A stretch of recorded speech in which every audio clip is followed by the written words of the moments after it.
Hello, hello, beautiful people, and welcome to another edition of The Professional Fan. I'm your host, The Professional Fan, Mike Antonace, and today is a very special day because, as you can see, I'm doing it radio style this evening.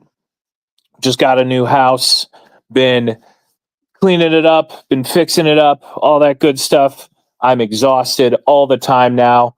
New homeowner. It's a dream and a nightmare, all wrapped into one. I love it. And so this, yeah, yep. Thank you. And so this edition, we're going to do a mixture of a team venting exercise, and we're going to talk about, hey, the old adage, there's always next year. Can it really be next year? Well, we're going to find out. But if you're new here, if you're just joining us, please like, subscribe, share this content if you can. Helps out the show a ton. Thank you to all the new subscribers who have been tuning in. Greatly appreciate it. And thank you for all the old subscribers for sticking around. We appreciate it very, very much. But yeah, let's get right into it. Can the Browns actually turn it around in a year? Now, it's kind of a yes and a no answer to this. But I think there is room for optimism. I've always been the half glasses full kind of guy, always been the Homer fan. I think the Browns feasibly can do it. I think they can do it. I think they can turn it around, and I'm going to tell you why. Now, it's going to be a mixture of free agents, and it's going to be a mixture of trades, and it's going to be a mixture of draft. Now, unfortunately for the Browns, this offensive line free agent class sucks. It sucks. There's no one good coming up out of contract except Wyatt Teller, who's already on your team. And the highest ranked tackle that was coming out of contract would have been Cam Robinson, who you traded for, who's been underwhelming.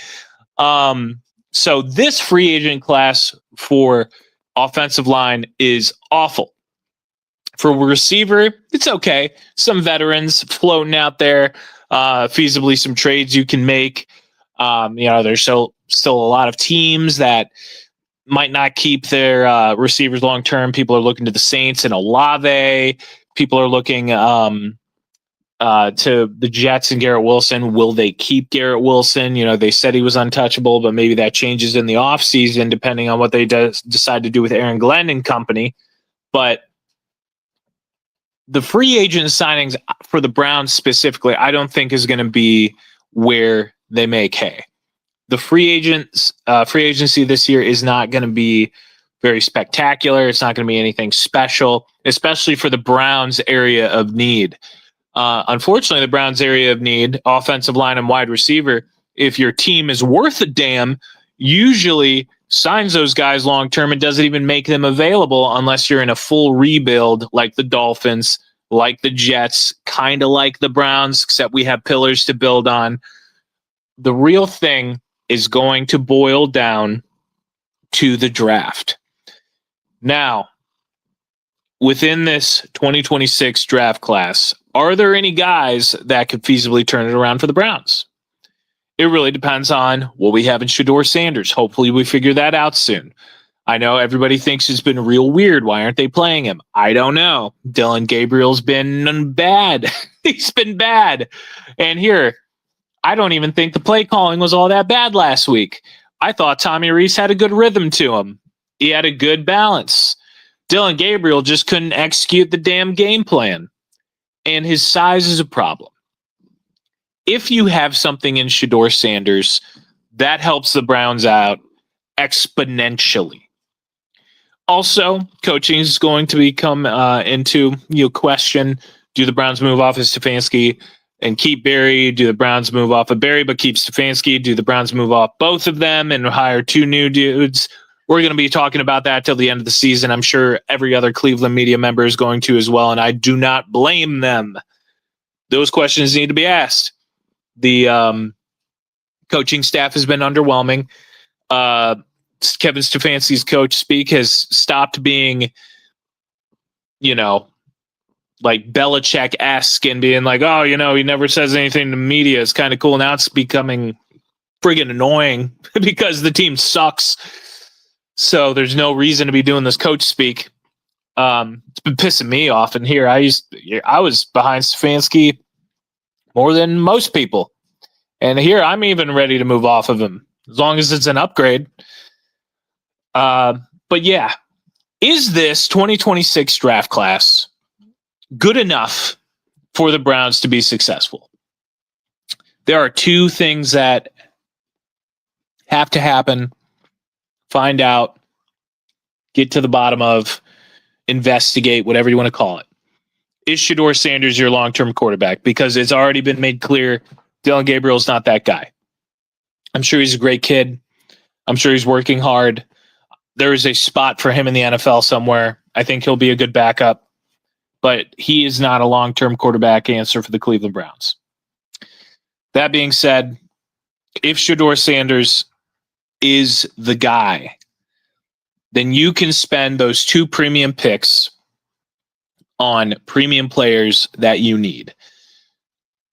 In my opinion, if the Browns end up with a top 3 pick and you don't need a quarterback, Shedeur Sanders is the guy, I'm trading back. I know that's an unpopular opinion to some, but in my opinion, I'm trading back. I'm trading back to 5 or to 6, something like that. And I'm getting another first-round pick. I'm getting another second-round pick that year to load up. If I can trade, if Shedeur Sanders is my guy, I have a top 3 pick. I'm trading back to 5 or 6, and I'm using that pick on Carnell Tate. I think he's separated himself as the best wide receiver in this class. I think is very obvious now. I think he's separated himself from Jordan Tyson, who I think is a phenomenal player. His brother's actually a Cleveland Cavalier. Shout out Jalen Tyson. I think he separated himself from Mekhi Lemon, the USC receiver, who I think is a phenomenal player. I think Carnell Tate has separated himself from every other receiver in this draft, and there are great ones. This is a great class for a receiver. But I'm trading back. I'm getting another first-round pick next year, and I'm getting a second this year. And then with the Jags pick, I'm picking the best available tackle. Well, that be Caden Proctor. I know some of you guys out there might be scared to pick another Alabama tackle. Don't blame you. But Caden Proctor has shown a lot. I'm picking either him or Caleb Lomo out of Utah, because Spencer Fano will be gone. Francis Moyaga will be gone. A bunch of dudes will be gone at that point. And those 2 tackles, I think, can spot start at left tackle, and you can develop him into a great starter. Then you have 2 second-round picks. Who do you pick? I'm taking Chase Bisonis out of A&M, just a people mover. So you got a guard. And I'm taking Jacoby Lane, wide receiver out of USC, the running mate to Mekhi Lemon. I'm taking 2 receivers in the top 100. If Sanders is my dude, I'm taking 2 receivers. I'm taking 2 O-linemen. You know why? Because your team, the Cleveland Browns, is well constructed outside of the most important offensive pieces that you can get. And that might shock some of you that I think that, but I think the Browns are well constructed overall. You have a superstar running back in the making. You have a superstar rookie tight end in the making. David Njoku is still a very good player. You have a receiving room of janitors. You have an old offensive line. And your defense is great. Our pass rush is great. Our defensive tackles are great. You could use maybe another corner, maybe another safety, but Ronnie Hickman has taken leaps and bounds this year. Ronnie Hickman has played insanely well this year, to the point where I think it's time for a contract extension. Watson agrees.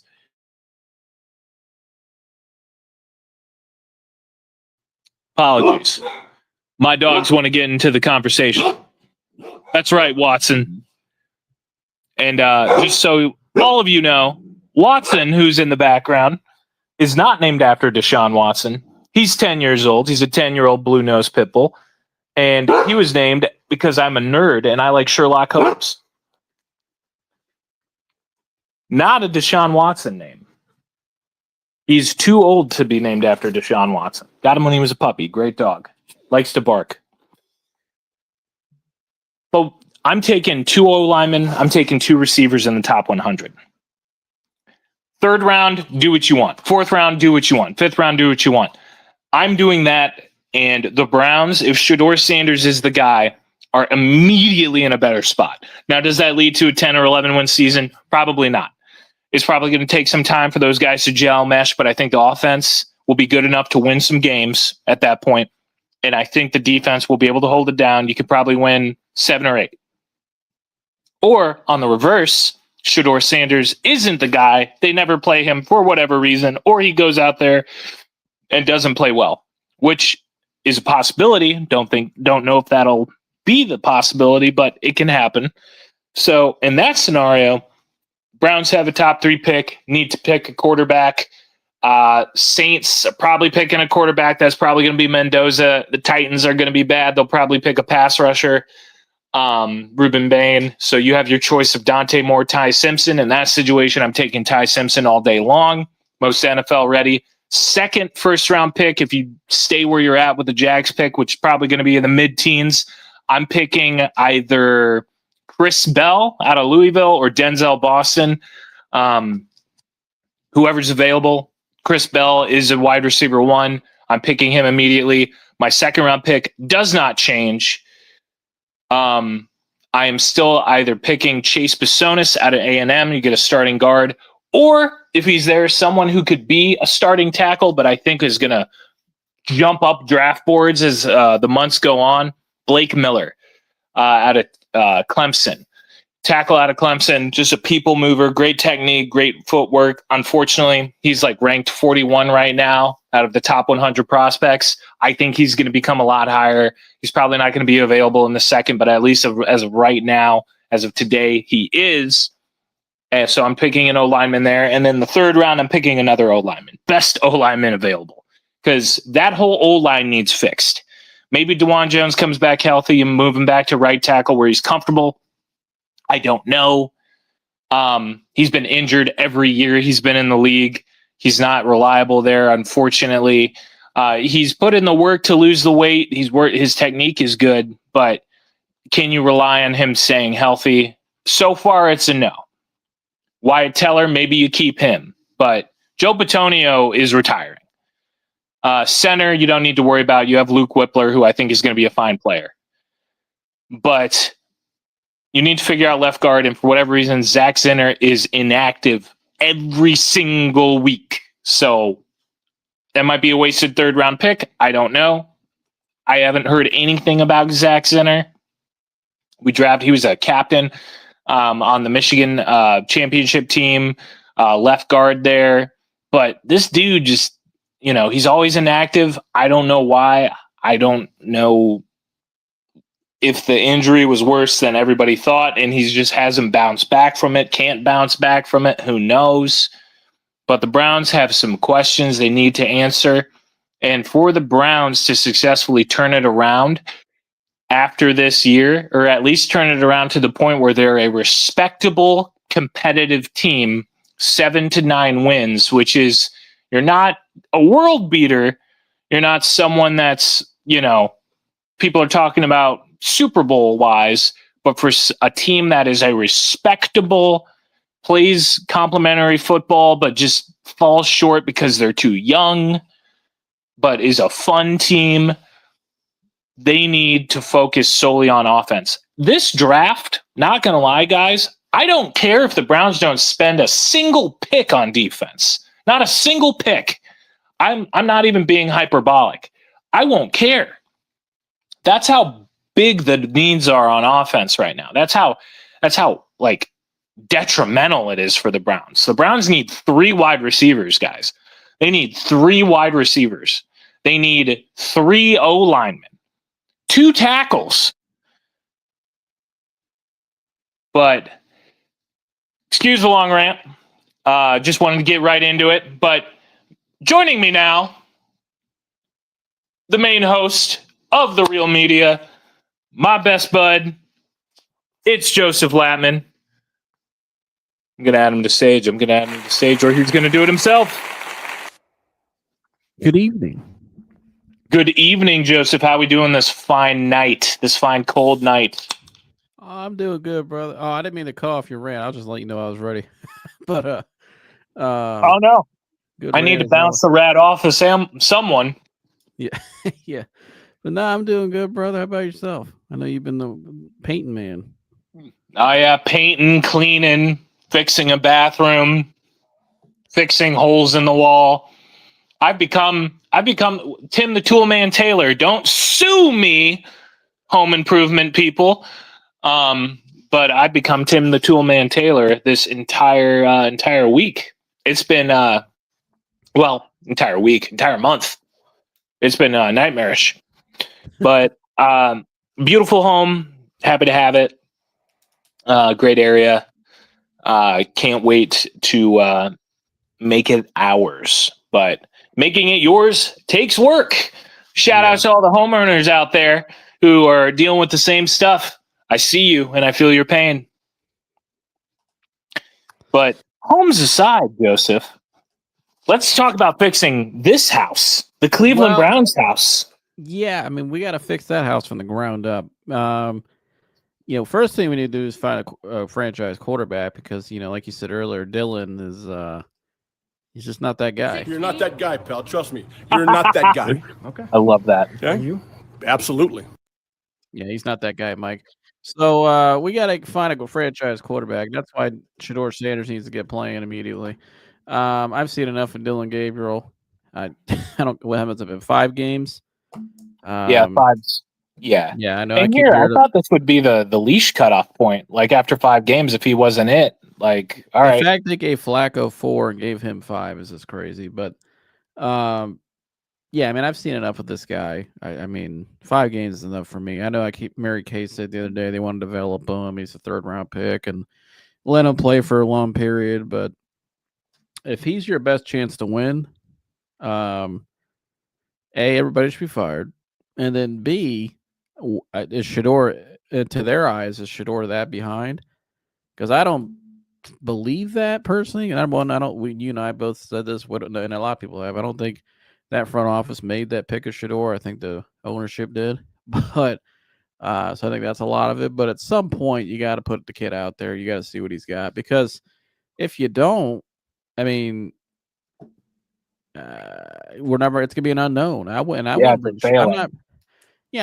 not bringing Shador back next year with another rookie that we draft and Dylan Gabriel. That's not a good room.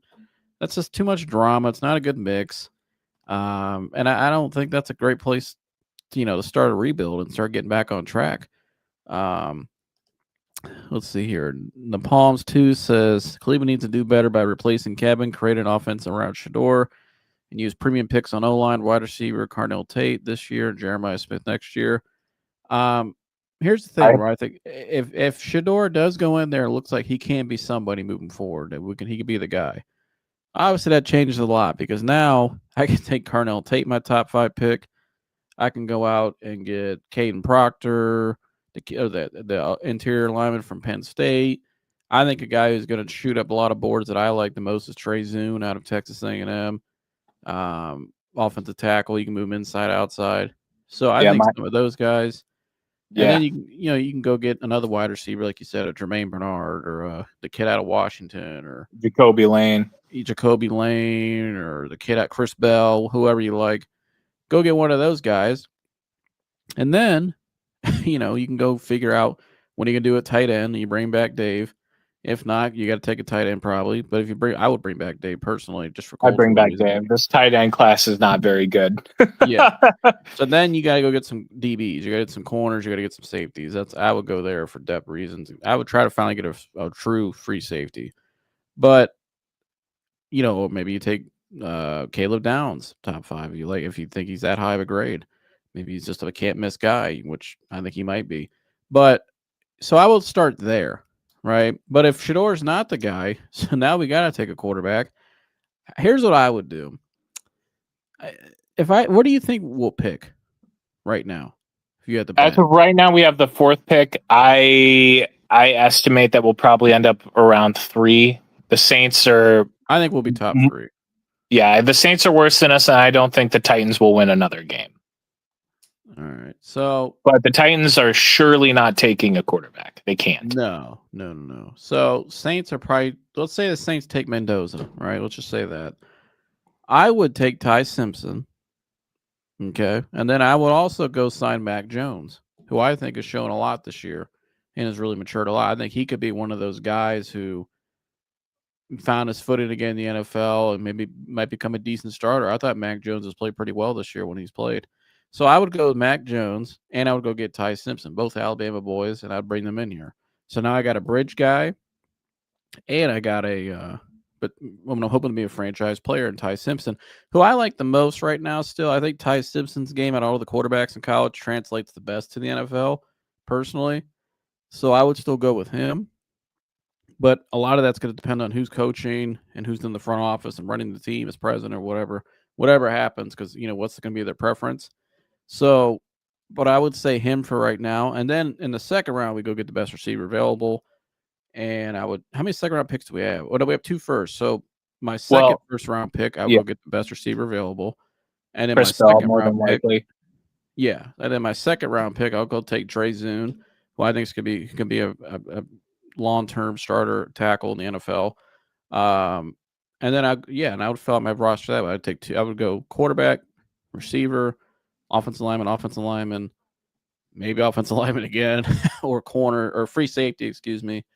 And then I'd go best available, probably sneak in another offensive guard or tackle for depth reasons, and probably another corner for depth, and maybe receiver or whatever. You kind of just go as the draft goes. But I would there. In terms of like trades and free agency, I think if they can bring in another like a good swing tackle who's not maybe not stardom, but he's just a solid swing tackle, proven in the NFL, has some years under his belt, I'd spend some money there probably. I've looked at the free agent class as far as tackle goes. It is Pretty atrocious. Cam Robinson was the highest rated tackle, and we already got him. Oh, yeah. So well, forget about that then. Maybe trade. I don't know. Well, maybe not. It's bleak for free agency. Oh, boy. Cam Robinson's number 1. That's pretty bad. But Cam Robinson was the number rated tackle. Geez. And then second was the Cardinals tackle, the right tackle, whose name I can never remember. Not Paris Campbell, the other one. You see, here's the thing. Oh, Paris Johnson? It can't be Paris Johnson. He was pretty good. It started with an A. I can't remember. Oh, but here's the thing though about the offensive line though, Mike. I don't think our depth is actually bad. We just don't have enough starters. Yeah. Like Tevin Jenkins, who we traded for, I would still roll with him long term as a backup. I still think he I don't know why they haven't played him this year. If you go watch the guy's tape in Chicago last year, it was pretty damn good. He was high in a lot of rankings. Yeah, I would play him more, but he's a guy who I would keep around in depth reads for depth.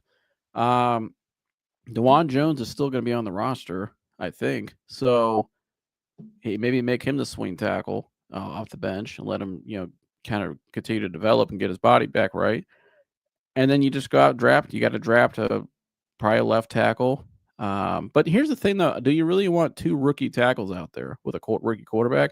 That's pretty risky.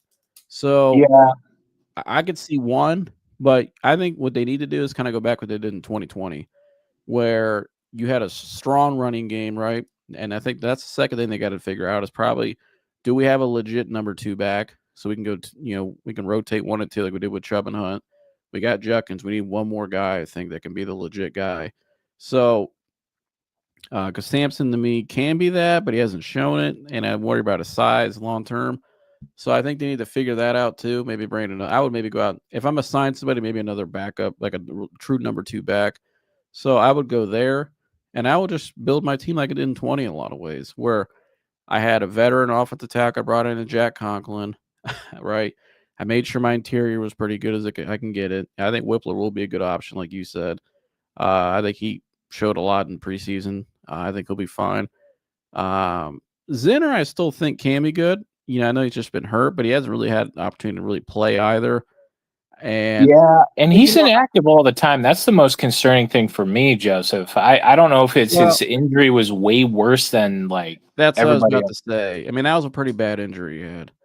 Yeah. And it was unfortunate because that guy would have been he was arguably the best lineman on that team that year. And that was with the best offensive line, one of the better offensive lines we've seen in college football in a long time.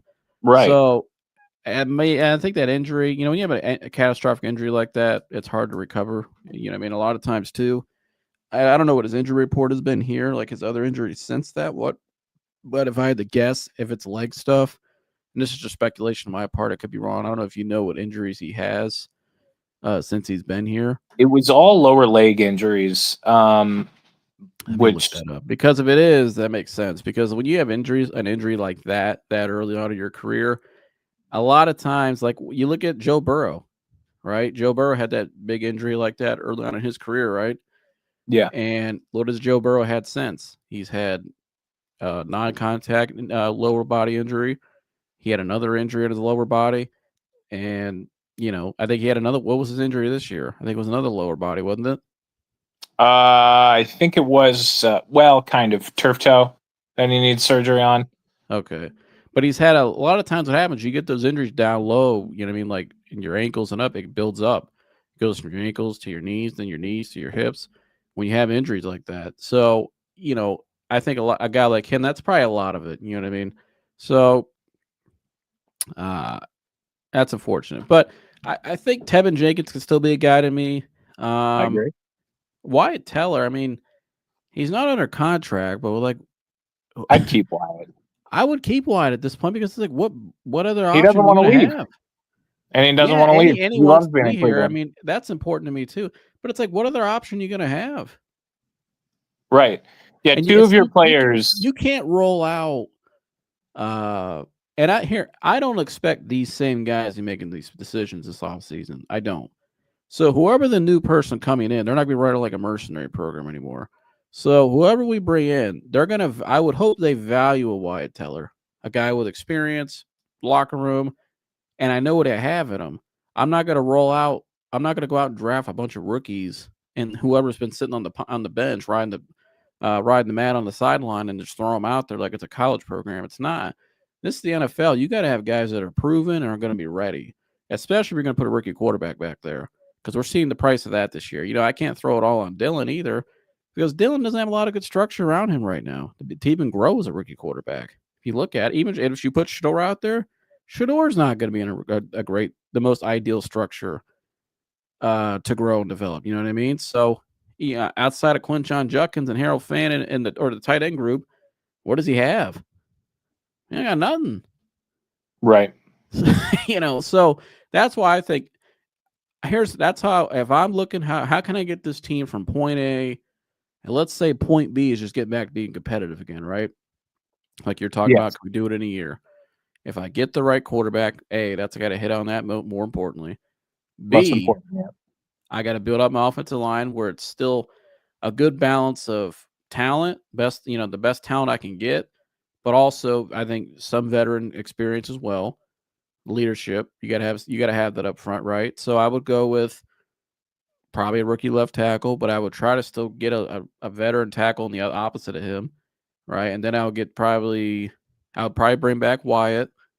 I'm putting somebody at left guard. I got Whippler, who's been in the system for a couple years, or at least been developed for a year or two. At center, I feel comfortable with him. He had a good preseason. He's developed pretty well. That's how I would go there. I got my two tight ends. I'm bringing back David. And then now at receiver, I would trade Jerry Jeudy because I think that's going to be unsalvageable after the season. I just don't think that'll ever be the same unless the new person that comes in maybe has a relationship with him or thinks they can work with him. But I don't know what they're paying him and where things have gone. I don't know if it's best to keep rolling that out moving forward. Personally, I would just try to cut ties. And I would go out and try to get a receiver in the draft. I would try to sign a receiver off the street in the offseason. Somebody who's at least decent and productive. I would go there. Yeah, can we go get another? I don't want to throw this name out there saying this type of receiver is gonna be available because he was elite. But is there a Jarvis Landry type slot receiver going to be on the market? I don't know, but I would try to get him. I think that's what they missed, Mike. They haven't had that high volume guy in the slot. When's the last high volume guy in the slot we've had since Jarvis? We haven't. Yeah, no. And every great offense, Jarvis is it. every great offense has that. We don't. We don't have a high volume slot guy. And I think that's been a lot of our problem too. We can't you know what I mean? Like we can't run guys up the seam on a 9 ball against the cover 2 and the safeties. We can't run guys on a shallow across the field, against breaking some of the coverage and getting the soft spot of the zone. Like we can't do a lot of that stuff like we did with Jarvis. You know what I mean? With Right. third down, who's the guy? Where are you going to on third down? I'm going to that guy. You know what I mean? Look what the Bucks did. They went out and got Emeka Ibuka, tremendous slot guy. So, and you can put him inside and outside. He was a slot at Ohio State. You can put him outside, inside. You know what I mean? So, Amaron St. Brown, tremendous high volume guy. So the Lions found that. We haven't replaced that, and I think that's where we need to replace is that as well. Not only get a number one, we need a volume guy at the slot, and so. Those are all the things, and it's a lot, and it's basically here. The offense is the one that needs completely overhauled. The only thing defensively I'm adding, Mike, is I'll say this: if Shador ends up being the guy, right, and I have a top 3 pick, it's gonna be really hard. I could see them saying it's really hard to trade off one of those Ohio State defensive players because those guys are elite, like franchise caliber core pieces. Arvell Reese and Caleb Downs. They're fantastic. Now, if I got Arvell Reese with Carson Schweissinger, and I don't think JOK is coming back, let me tell you something. Arvell Reese, Myles Garrett, and Carson will wreck the NFL for a very long time because the stuff I can do if I'm Jim Shore, whoever, would be insane. I would probably go with Caleb first. And that's very hard for me because I love Arvell Reese, Glenville guy from Cleveland. Has been an absolute just machine out there. One of the strongest players in football. I see him throwing linemen every week. But Caleb Downs is the guy I think we haven't had in the back end. Just kind of that elite ball hawk guy. So I would probably go with him. But it would be really hard to pass on one of those two guys because, like when they took Mason Graham, that wasn't a guy you just want to pass on. You know what I mean? There's not D tackles that you're considered taking the top 5 every year. There's not safeties you're considered taking in the top 5 every year, let alone or linebackers. You know what I mean? Like he's a true line. He's not a DN. He's a linebacker. So, and not saying there are guys linebackers safety come out every year top 5, but these guys are very, very elite. I think. I'll say this: if they want to take one of those guys, I would have no issue if the Browns are willing to trade back into the first round again. Right. Because I'll be honest with you, Mike, they should be all aggressive. Because they need so much that like I said before during my rant, like I wouldn't be mad. I would not be mad at all if the Browns did not spend a single one of our 11 picks on defense. That's where I'm at. Like I don't even. My whole thing is it's it'd be if I hear what you're saying. Yeah, like I wouldn't be mad if they went that way either. But here's what I would do. Remember in 2017 they traded it and got the 3rd first round pick. Yeah, I would be really aggressive and get back in that first round, which I think they can. They got all these 5th and 6th round picks they've accumulated. Use them. You're not going to draft a bunch of guys in the 5th and 6th rounds, right? You want to try to get as high up on the board as you can because you're higher. You know what I mean? You're going to get the more player you want and the better product. So, I'm not saying guys in 5th, 6th rounds can't become something that happens all the time. Look at Tom Brady, but you're better off moving up the board and getting who you like. You know what I mean? So.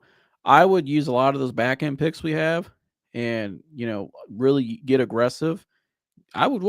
You made a hell of a point. I would try to get 3 first round picks because now I got all kinds of flexibility.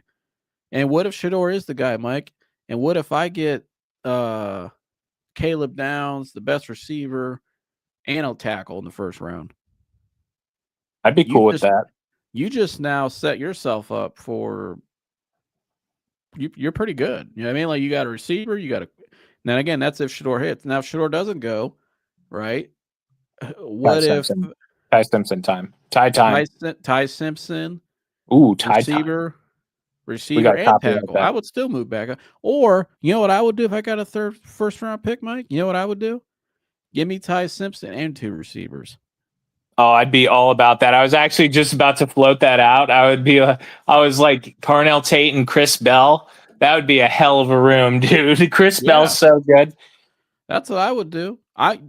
That's the biggest thing they need. Jimmy Haslam needs to do is be aggressive. You have to be aggressive. I think if you want to take a jump in 1 year, which is what we're talking about tonight, how can they turn things around in 1 year? Well, first you got to be ultra aggressive, and you got to do whatever it takes. No more trading back, accumulating, cracking eggs, and that stuff they've been talking about. It's time to go. Like you had a pretty good core of players you brought in this past draft. You got Mason Graham, Harold Fannin, Quinchon, Carson, right? So you got 4 guys there who are pretty guys. Pillars. They're gonna get. What's that? I said they are pillars. They're guys that are probably going to get second contracts the way it looks. So you did good there. You got a tight end, you got a running back, right? You got a workhorse who's going to be around for a long time and an absolute. Quinchon be the number 1 back in the league one day. It looks that good, or at least top 3. I know some people might go at us for saying that, but I talent wise, he's just as good as anybody. Go ask people at Ole Miss and Ohio State, but yeah. So you got a running back, you got a tight end, you got a pass, you got an interior 3 tech finally who's you needed. And then you got a linebacker who's a green dot already as a rookie, who's going to be your captain of the defense probably for a long time. So you're good who there. Has the best odds to win Defensive Rookie of the Year right now. Not surprised at all. I don't know who's playing better than him as a rookie defensive player. No. I told all of you I was right. Yeah, I mean they got him and they got the best 3 tech in the draft. Yeah, it's nuts. Not even the best 3 tech, probably the best defensive lineman in that draft was Mason. Oh, easily. I don't know who was the other. I mean, the guy who Abdul Carter's been playing well now, but other than that, I don't think he's had the impact Mason has. I had Mason higher than Abdul the whole time because I thought his position value was higher at the 3 tech. Because it's hard to find like what 3 techs are often considered top 5 or blue chip not many. They don't come around they don't come around that often. So you have to take them if you're able to, you need them. So they did good in that draft, right? So now they got to go out and they got to get the other core pieces. But above all, they got to get the quarterback thing right. And that ultimately is going to boil down to who's making the selection, who's coaching and developing them. So that's what it's going to come down to at the end of the day, But a lot of it's going to be through the draft. And then I think kind of how I would go about it is let's try to nail as many blue chips as we can in the draft and guys that we think could become pillars and be ultra aggressive. And then let's be smart via trades and free agency and try to get some veterans in here and some guys that can help us who can we get productivity out of for 2 to 3 years on a decent deal. And they can fill in for us and be good locker room guys. That's what we need because now you have a good balanced roster.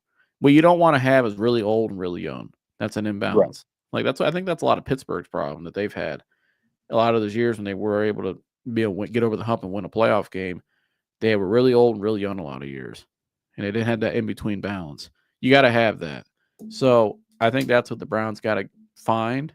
I think they do have that with someone like Denzel's kind of an in the middle of the road guy.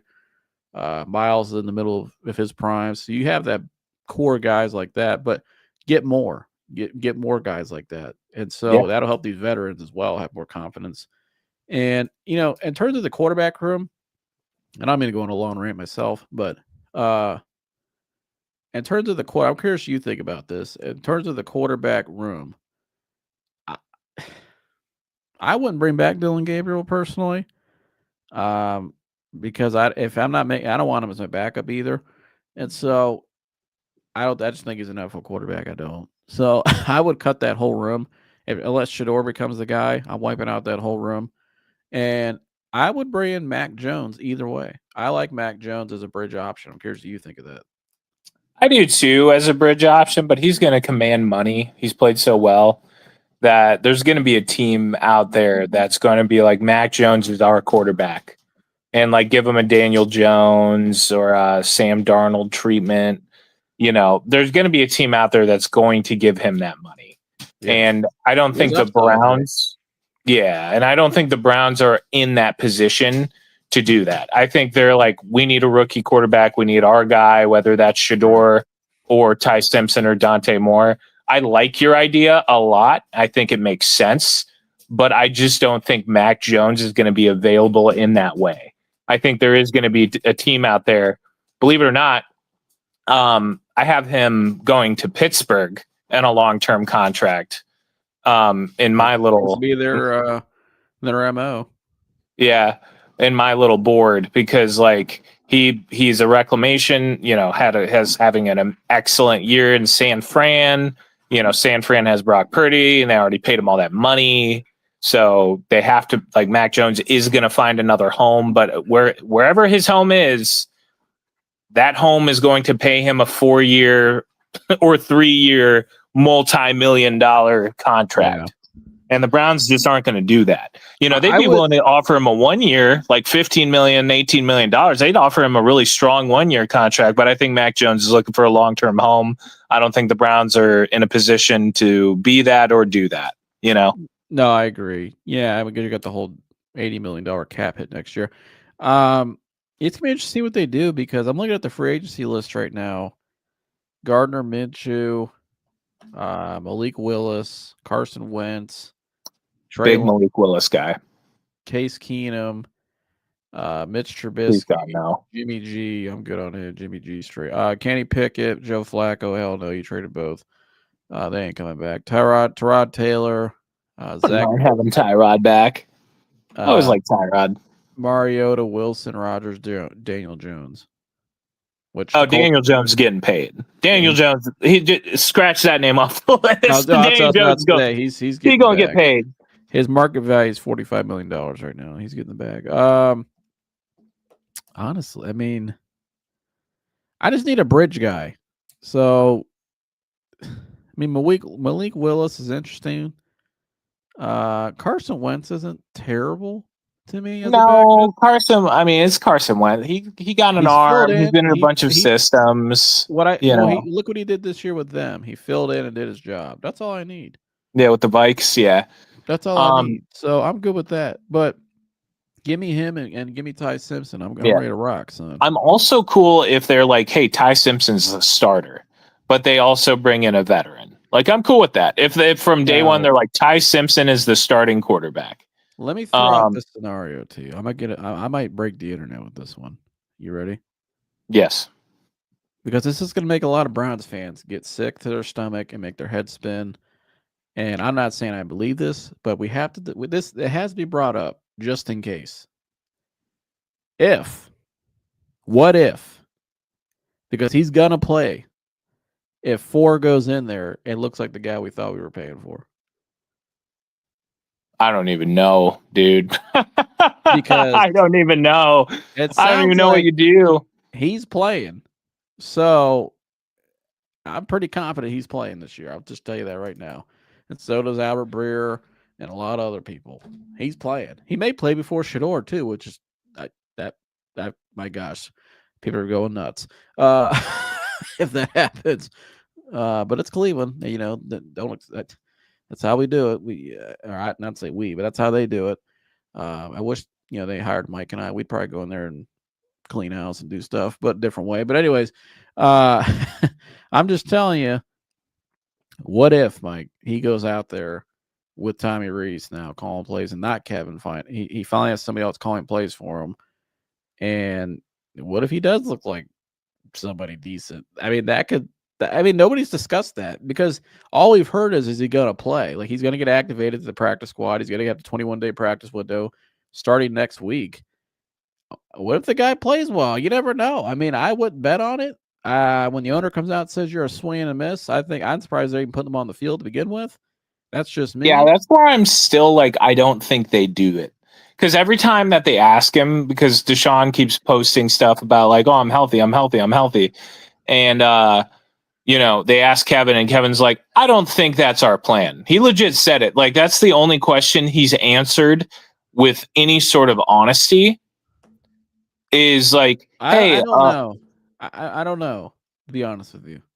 Yeah, I don't know. But Yeah, if that were to happen, I agreed with you a yeah, month ago. But based on the people that I trust a lot some of these media people and what they say, and if I really think about it too, Mike, even after Jimmy made those comments, he was at the guy's wedding.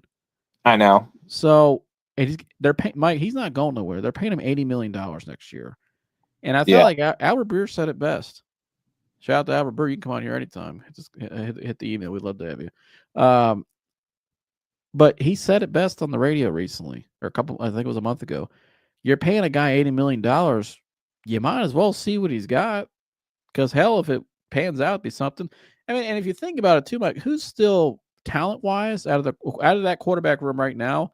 In terms, you just talk raw talent. Like they asked Mary Kay this today on the Ultimate Sports Show. He's still the most talented guy in that room. Based off sure, of but I don't know if he has that and anymore. His history is excellent, but his recent history is awful. Yeah, it wasn't good. So I don't know. And then two injuries like that in the same offseason, I don't see. Yeah. I don't know. But and I don't think you can, from an optics standpoint, I don't think you can do it either, because the fans have already moved on. Like, it seemed like the front office and the owner had moved on. I don't think you can do it. But why, the fact it's even being I'll tear my discussed, fucking hair out, dude. the fact it's even being brought up and that it seems like it's gonna happen, that tells me Haslam wants to see it just one because again, you're paying a guy $80 million next year. So he's an $80 million cap hit. You might as well see what you got. Be the absolute worst case scenario. I would crash out. Now, but again, what if he plays good? I'm still drafting a quarterback. I don't even care. I'm drafting a quarterback. I'm not. I'm just telling you, and I don't think that's going to happen. I don't believe any of this. That I wouldn't bet on any of this stuff, people. Personally, I don't know why the guy would want to take a snap here anyways, and I don't know why they're putting him out there ever again. But based on reports, it seems like he's going to play. That's what it sounds like. And I'm just wondering, like, what if it's like the what if scenarios you think about, like, what if he actually went out there and played decent? What would they do? Because again, they're paying him $90 or $80 million next year. You can't move that contract. So if they cut him, Mike, it'd be like $60-something cap hit, which is insane. Woo! But anyways, you got to figure it out though. But I don't think he deserves to hit the field before Shedeur. I think Shedeur should get that shot first because he's younger, and I just think he should. But that's going to be something that's the biggest headline the rest of the season to me. Who gets on the field first? We all know Dylan ain't it. Nice kid. I'm sure he'll be in the league for a little bit as a backup, but nothing against him. I think he just came to a bad situation personally, just like Shedeur, came to the wrong place. But that's going to be the most fascinating thing to me the rest of the season. Who gets on the field first, Shedeur or Watson? It's got to be Shedeur. Watson, we think, but the way they've treated Shedeur, just saying. Those stands will be so empty, dude. I think they'll be empty already. They should be empty this Sunday. We need to start. We need to let them know we're tired of this bullshit. You know what I mean? They should be empty this Sunday. What is the point of going out this Sunday to watch that team lose to Baltimore? Champ, we want Sanders really loud. But I don't think the coach don't care. Clearly, he don't like the guy, and I that's why. And again, that's my thing. Like could Stefanski just be so in spite? And just like, and why did DePodesta just leave all of a sudden middle of the season? Like, there's so much, Mike, that there's probably going on that we don't even realize. Yeah, or we don't like. There's something going on behind the scenes, escalating as we speak. That there's somebody doesn't like somebody. They know someone's gonna play. Like it all goes to that quarterback room at the end of the day. To me, with the personnel stuff. Shout out to Tune In Sports. Go subscribe. I'm sure I'll be live tomorrow breaking down the Cavs. I'll be over there. He said Watson. Yeah. He said massage therapist. William Bassett says I don't think they should keep drafting quarterbacks because the team would never gel with them. Keep developing the ones that they have now because you have them for 3 more years. And that's a good point, William. I like that point because that is a valid point. You bring up, how do you keep continuity. How do you start somewhere if you keep drafting, bringing in different guys? That's why they got to play Shador, Mike, because They got to see what they've got. I mean, you got here to at see the what end you of the day. got. Yeah, you got to see what you got. He said the crowd is going to be with Sanders' chance before the coin toss. Oh, I agree, William. I can't wait to see it because, Mike, if they get out there Sunday, Mike, because this is their first home game they've played in a while, if I'm not mistaken. Right. They haven't been home in a minute. And the next 5 of the last 7 games are all home games. So I believe they got a lot of home games here coming up. So now they're really gonna have to get in front of the crowd. Because their first start they put Dylan at was overseas, and then most of the other starts have been on the road. So now he's got to face the music. They have to face the music here in front of the fans. And if he goes out there, Mike, and throws 2 picks, and they're down by, the usual 20 or 17 or under 20 points, and it looks like just an abysmal performance or game again, that crowd, Mike, is going to be going absolutely bonkers. Oh yeah, and it will be all deserved and earned. And that's why I think I don't think anybody should make conclusions right now of what's going to happen, who's Right. safe and who's not, because here Brian Dable was supposed to be safe, and then a week later he got fired. So Right. you never know. And I think DePodesta leaving really changed a lot of things, and that's what it sounds like the reporting was. That Haslam was not really expecting that. So I think Haslam now is kind of on the fly, or as we speak, kind of rethinking what he wants to do and who he's going to consult with probably behind the scenes, and he'll go from there. But I mean, they have taken some steps in the right direction. They got him out of here, so that's a good thing. Well, I don't say that. Well, I think he would have got canned either way at some point, but he was the third option for the Rockies. So they took our guy that said today that he knew nothing about football when he took the job, which is insane. So he was their third choice for Colorado. So, good luck to them. But so we're off to a good start there in terms of that. I don't know, some positivity. Yeah, absolutely. He said, "I would go get some receivers who have a chemistry with the quarterback, such as Jimmy Horn Webster from Baltimore." Jimmy Horn Jr. to me can become a really good NFL receiver. I think a guy who could just play a role. I liked his talent coming out of Colorado. He has elite speed, good ball skills, tough nosed kid. I like Jimmy Horn Jr. I don't know how the season's been going down in Carolina, but he's a guy I consider bring him over if Shador's the guy. But if not, then it'll mean nothing. But Right. and I don't know what their plan is with Shador long term, my guy. And I'll ask you, this is your show, get your take on it. You're the man of the hour. But what do you think? What do you think is going on with Shador? Honestly, like maybe they really. I mean, at least from all the reports I've seen, read, and everything, is they really just thought he wasn't ready. And do you think? How does that make you feel from their evaluation? Well, I mean, from the rest of the NFL as whole, they thought the same thing. I don't know if it was. How do I put that? I think his talent is. He was arguably he had the second best talent of any quarterback in the draft last year. Now that being said, I don't know if Deion's coaching with him and how he coached his son helped him translate to the NFL. I don't know if Deion did him any favors, if that makes sense. And I'm not saying Deion's not a great college coach, because I think he's excellent. He's turned around 2 programs.